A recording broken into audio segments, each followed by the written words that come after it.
ეს მოვისმინეთ ორი რამ ბათუმის პოლიციის ხელმძღვანელისგან მნიშვნელოვანი ბევრი რამ. ერთი ძალიან საინტერესო რომ ადამიანს როდესაც პოლიციის ხელმძღვანელი ხელს გამოხვევს და შეიყვანს პოლიციის ტერიტორიაზე რომ ეს არ არის დაკავება ეს არის რაღაც მაგაზია საუბარი თითქოს ეს არის მეგობრული დაპატიჟება შეპატიჟება რა თქმა უნდა ახლა მას არანაირი სამართლებრივი საფუძველი არ აქვს და შემდეგი მნიშვნელოვანი რაც მოვისმინეთ რომ ზია დაზარალებული აცხადებს რომ ზია ამაღლობელის აქტიურობაში ყოფნა არის ფაქტიურად მისი ბრალი მის მიერ არჩეული დაცვის ხაზის ბრალი იმის ბრალი რომ მან არ აღიარა არ მოინანია მის მიერ ჩადენილი ქმედება რაც რა თქმა უნდა ეს არის დაახლოებით იგივე ხაზი, იგივე ძამები, რაც აქვს ქართული ექსპერტის მაღალ შენაერთებს. ეს არღობენ უნდა ნაშრომის პრეზენტაციას, ზია სამაღლობელი საქმის საუბრის დროს და ამბობენ რომ უნდა მოინანოს. ემთხოვა ახლა ამ შემთხვევაში ზია ეს ფაქტია შესაძლებელი. ხო. აი ეს მათ შემიძლია. მაგრამ ეს თქვენ როგორ ფიქრობთ? ეს რეგულაციები თქვა იმიტომ რომ მანაც გაიზიარა ეს პოლიტიკური ძამები და იზოლებული ხო ან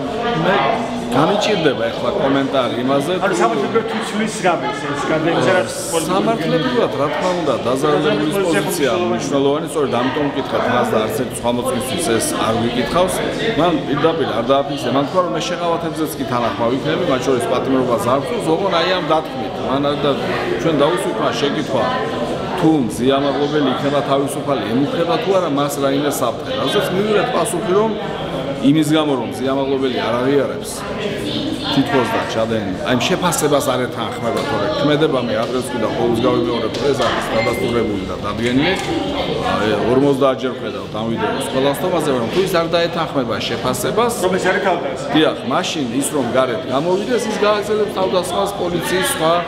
თანამშრომლებზე და ნუ ახლა ამას დასალუთება ბუნებრივია ლოგიკური ვერა ხო ანუ სამართლებრივად ამის გამო უნდა იყოს ზია პატიმრობაში მისი ეს პოზიცია დაცვის ხარისხის ცვლის რამეს